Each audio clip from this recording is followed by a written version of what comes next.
Good afternoon, ladies and gentlemen of the jury. I'm here representing Colonel Frank Fitz in this trial,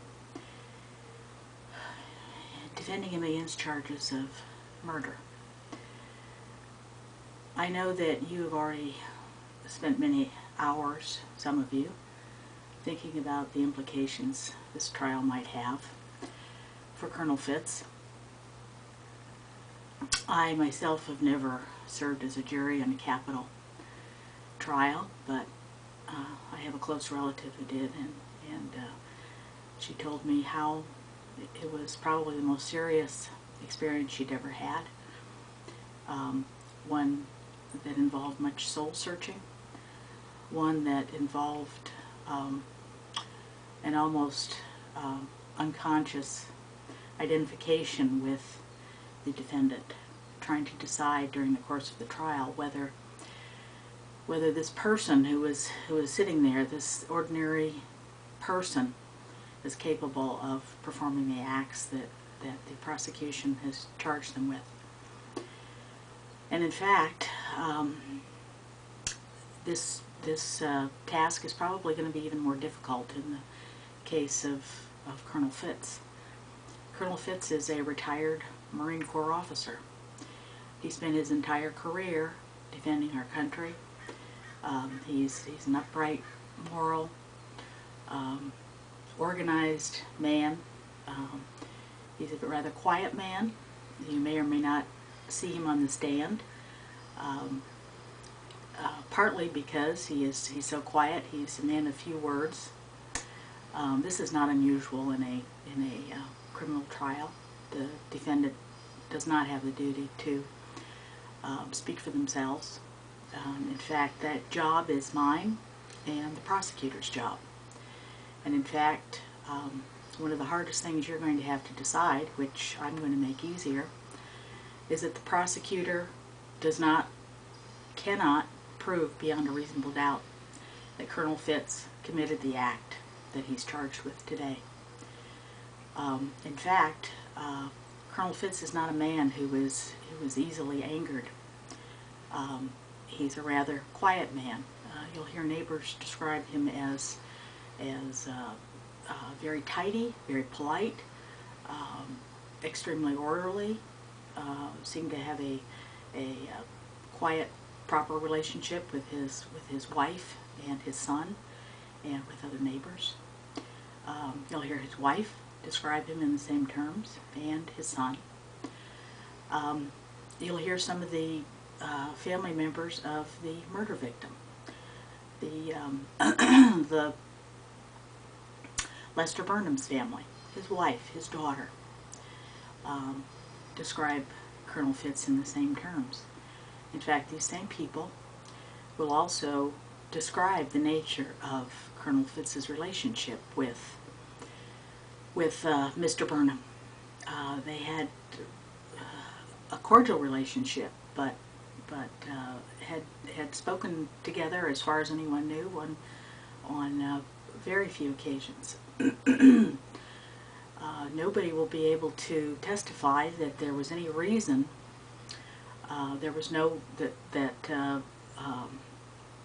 Colonel Fitz would decide to go over on the evening of Mr. Burnham's death and shoot him in the back of the head. There was absolutely no motive in their relationship. In fact, although there was turmoil in the Fitz household, it was between Colonel Fitz and his son, his only son. His son had a history of being a troubled youth. He had spent time in a reformatory. He was out. Colonel Fitz hoped he was beginning a new life. It started in the local high school. But as it turned out, Colonel Fitz's son had become involved in criminal acts again. He had begun to sell drugs to people in the community. Colonel Fitz, on the evening of Mr. Burnham's death, had just discovered that his son was involved in selling drugs. He had a sort of a blowout with his son, and told him to leave the house.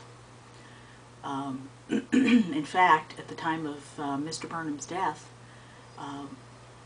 his son was in the Burnham household with Janie Burnham, the daughter of the deceased.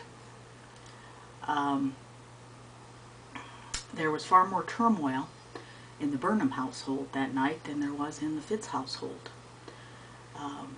Mr. Burnham had gone through some rough times in the months preceding his death. He had lost his job. He had, rather than finding a job that was equivalent to his executive position, he had begun working in a fast food restaurant.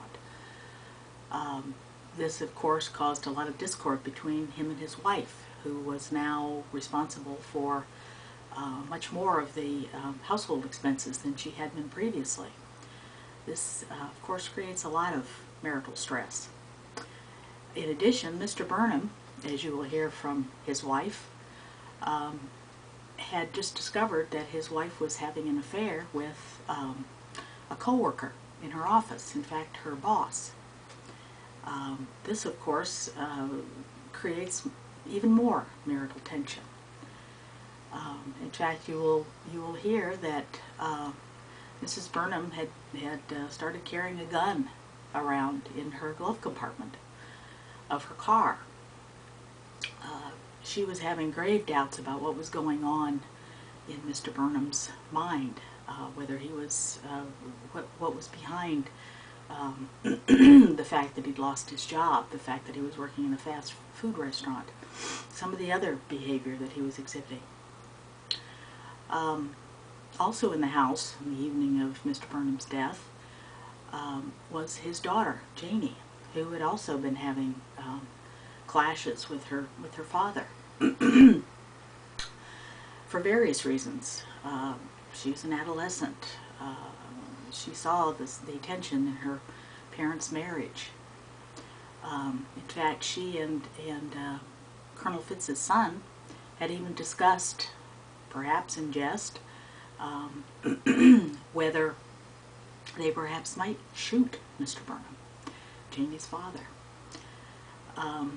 Also in the house that night was a friend of Janie Burnham, a young girl to whom Mr. Burnham had been showing rather disturbing attraction for. In fact, he had tried to seduce her earlier that evening, unsuccessfully, but she too was in the house. So there was much discord in the house at the moment of Mr. Burnham's death, much less so in the Fitz household, and as I've explained, really no motive for Colonel Fitz to commit the kind of violent act that ended Mr. Burnham's life. We're also going to show that all of the evidence that the prosecution has already described to you against Colonel Fitz is circumstantial. That means there were no eyewitnesses to the shooting of Lester Burnham. All of the entire story of his death has to be put together by prosecution and by me on Colonel Fitz's behalf. Circumstantial means that, of course, there were no eyewitnesses that were piecing a story together. And unless you have a God's eye view of something that happened in the past, of a story,